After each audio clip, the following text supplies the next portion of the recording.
This morning, I just got back from 9 days in Sicily, and it was an interesting trip at an interesting time in my life.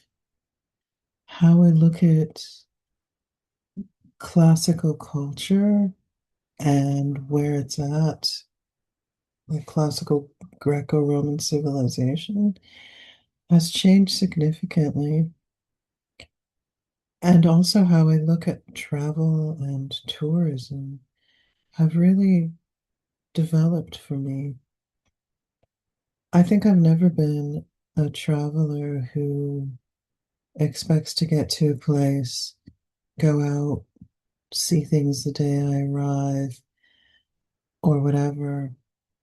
I think that my relationship to travel has mostly been about moving in my adult life. I have not traveled for the sake of a vacation or exploration more than perhaps 3 or 4 times in my life, in my adult life. I think as a child, when we went to California over summer vacation, it was to visit family. I guess you could call that a vacation. When I moved to Europe and I saw how people looked at holiday and vacation, I guess it was implied that if you're going to do these things with family members, like take a trip to Euro Disney or go camping, it's about visiting family. But it also felt more about exploration than travel as I know it has been part of my life. And that's something I can't relate to. I can relate to being woken up at 3 in the morning as a child. And I wouldn't say that we were woken up. We were kind of dragged, not kicking and screaming, dragged, but dragged as in the instance of your bed is warm and cozy, or if it's summer, your bed is crisp from the talcum and baby powder on the sheets that engage with your skin in such a way that although it's hot and humid, as you sweat, your sweat interacts with the cornstarch or baking baby powder, and it reiterates the idea of a satiny coolness. And so you're dragged from the slumbering cocoon into the big station wagon that fits all 8 of us.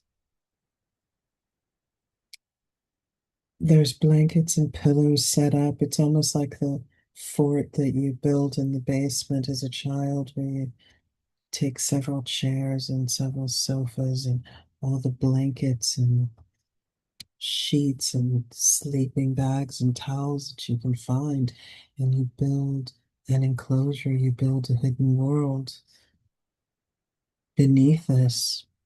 That would be the feeling of the car as you're dragged into it half asleep. The sun hasn't come up yet.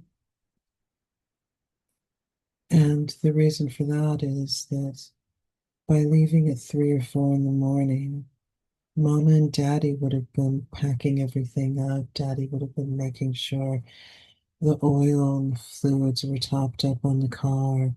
The spare tire was there. The map, even though everybody knows the route, the just in case.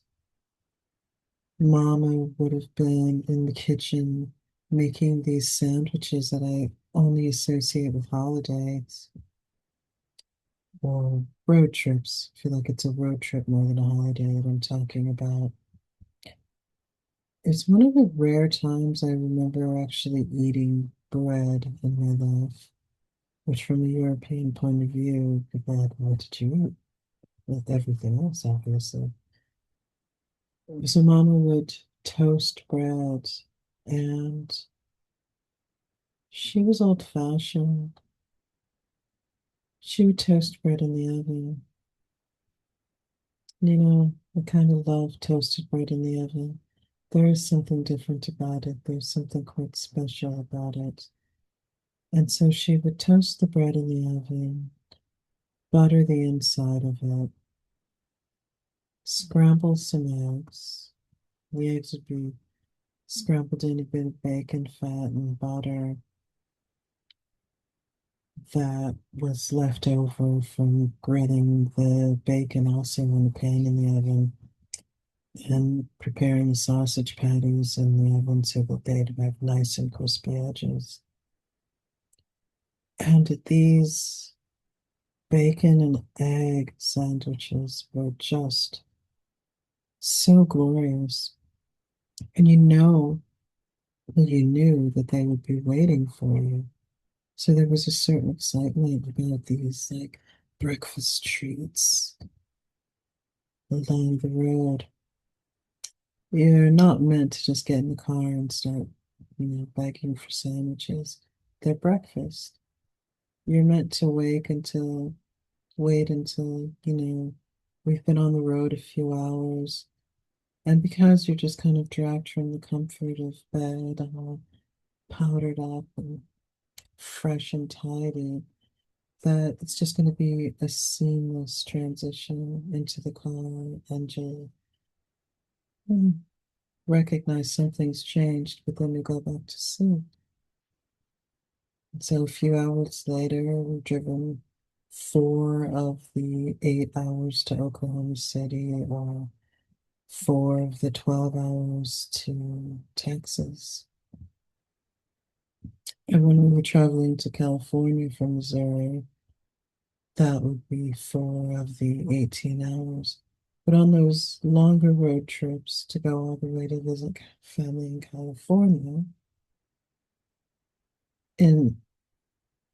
inevitably we would first be stopping in Oklahoma at Levi and Aunt Lovey's house. We'd be seeing Nanny and Granddaddy and her uncles in Oklahoma. And then we'd take the 3.5 to 4 hour drive to Texas, and we'd pass through East Texas.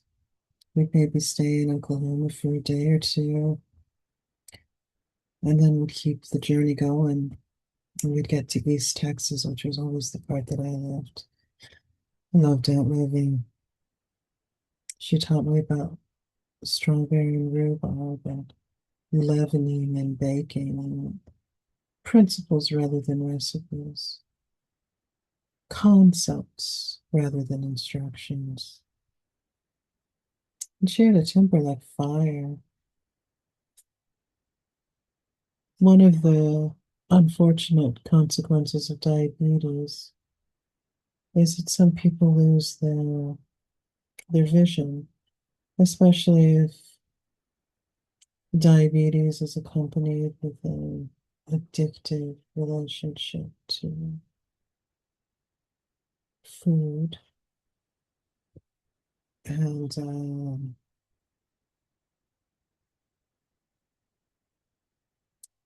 when that diabetic continues eating sugar, one of the consequences can be blindness, which is something my mother was always terrified would happen to her. She did fall into that category of unmanaged diabetes. So Aunt Lovely went blind, but she had this temper like fire, and she could throw and strike you with an object hurtled from another side of the room. She was lively. I loved her. She was my grandmother's sister, my mother's aunt. So the idea of travel and tourism wasn't anything so interesting to me because for me, those journeys were not about travel. We always went the same route. We always went to the same places. We always went to see family. And our daily lives are like kind of normal routines. I would say that we were a bit more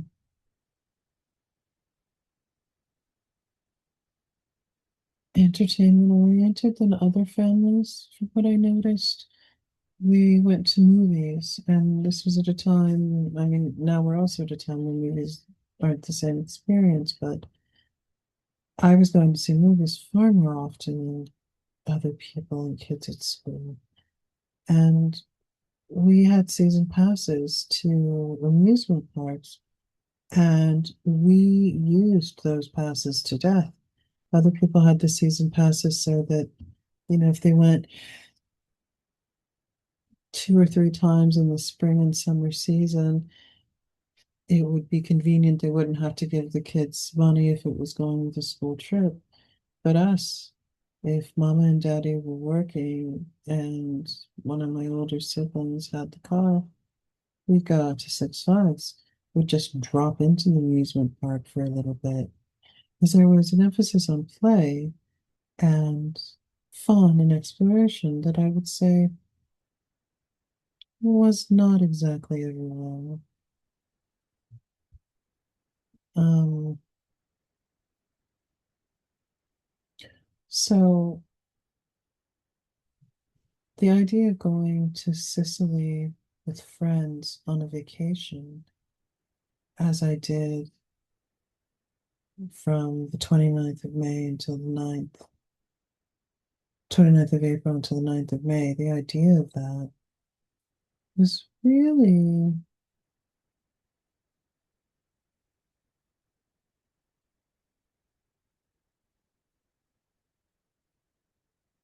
unique.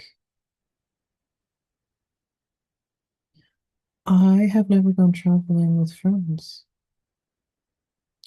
Friends of our family would join us and go into places. And I believe I once went on a journey to Ohio with my best friend. But that said,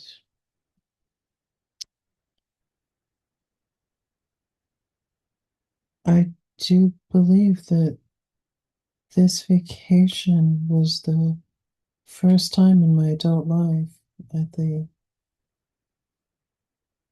blessed age of 54. This was the first time that I went on a vacation with friends.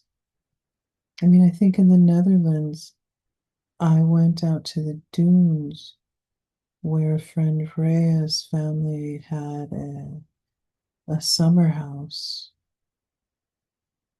um, which was a very big deal for me. For those guys, it was much more normal to do these kinds of leisure things. But, I was a young mother of 2 children. I was in my early 30s, and where I went, my children went. So, the gourmet picnic lunches that my children expected to feast upon were part of the landscape of expectations. And so going out to the dunes was incredibly magical because it was something that I couldn't normally afford to do. And it was a privileged kind of a day because, you know, this opportunity was shared with me. And the boys got to run around on the dunes and play in the sand. And it was joyous. Most of the time when I've gone to other places, it's been travel, but it's been travel where you land. So, the pace of this journey through Sicily was one that's absolutely alien to me. I'm a homebody and I'm not interested in exploring for exploring's sake. when I moved to New York, the first thing I did that first night, the night that one of my most important friendships was formed, was I walked from 13th Street on the Lower East Side, 13th and Union Square, up to Harlem in the 90s, and then back down again. I didn't need to go into any businesses. And the friend I made that day was the one who was like, oh, that sounds good to me. Everybody else was headed out to clubs and bars and to partying. We just were looking for Ben and Jerry's. That was all that mattered.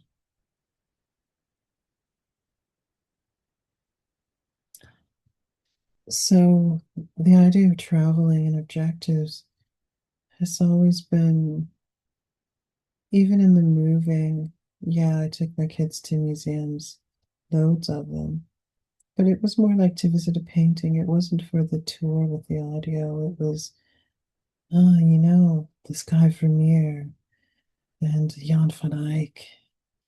And there's this dollhouse. I would take them to see things and to chat about it. Just, a little quick drop in to see what's going on.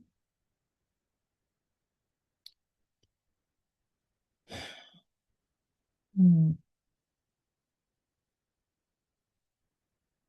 I'm excited about exploring Italy and continuing to explore Italy and to explore more Italy with friends with different configurations.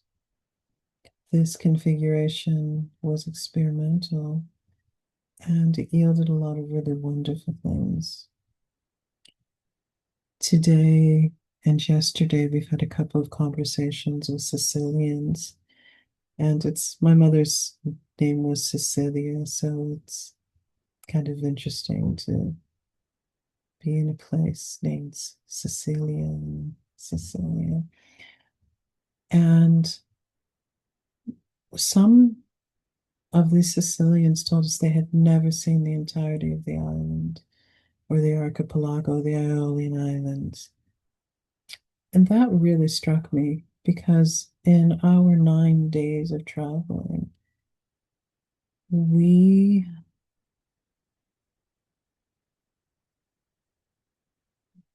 pretty much circled the island and traveled off the island to another island, the island of Vulcano. That stands out to me as this idea, a variation on this idea that Americans go abroad and they're going to go see Europe. So they'll go to Berlin, they'll go to Paris, they'll go to Amsterdam, and they'll go to London all in the space of 8 days. The person whose leadership we kind of deigned um, wanted to just hop and go to different spots of the island, which is hugely inconvenient, awkward, exhausting. And to hear Sicilians say that would drive them crazy, I get it. The island of Vulcano, I could happily spend a summer on. I mean, imagine that. Spending a summer on this beautiful volcanic island, learning Italian, taking walks, reading, writing, drawing. I think I'd want to show up in the spring. I'd I'd want to come just at the edge of winter, and I would want to see the first blossoms forming on the trees or whatever state they get into because the climate there. And I think I would want to gradually transition through March and April to May, duck out before hardcore tourist season hits. But Volcano was fantastic. Last night in Palermo, we stayed in this former palace in the old part of town. It was exquisite. I can't explain enough the sensation of what it feels like to walk on bare feet on these exquisite tiled floors. They've seen better days. Everything's seen better days. Everything is a bit shabby chic in Sicily. Um, and what is modern and crisp is sitting next to four derelict properties. Like the idea of going and buying an Italian village, it makes no sense. Just go to a city. You could do the same thing. Um,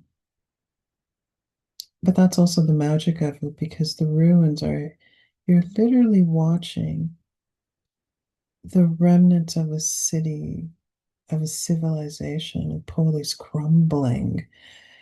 And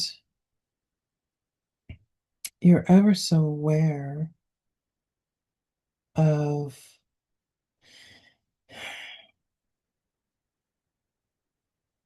the fact that there's so much history that cannot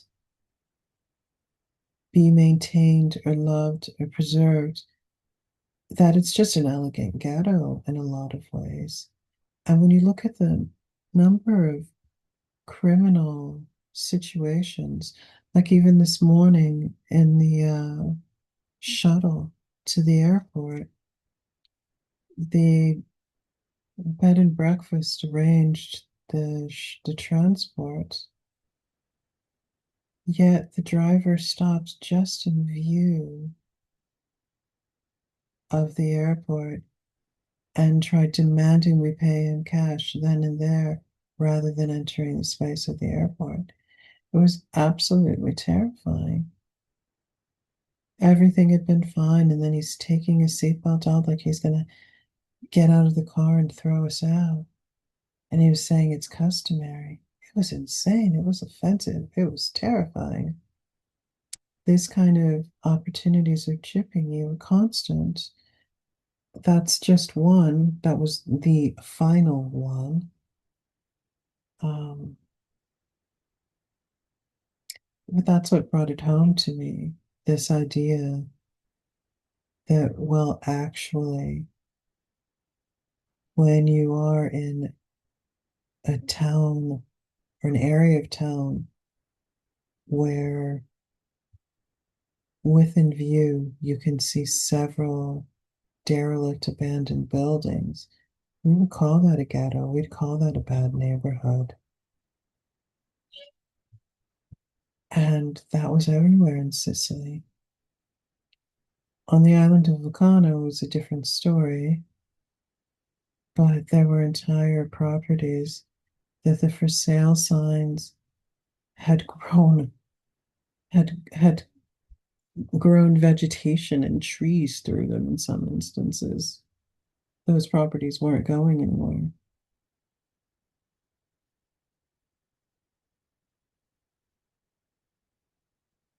And yet it's quite beautiful, sometimes magical. But it seemed there was always somebody trying to run a con on you. And that left a very bad taste in my mouth. So my next experience of Sicily, which there will be another one, I would like it to be a much more guided experience. I would like to find ways of getting to know people so that whatever I do there would be sheltered and accompanied. Um, Met somebody really cute on the island of Vulcano. Would love to have dinner with them, see what their world's like in piano.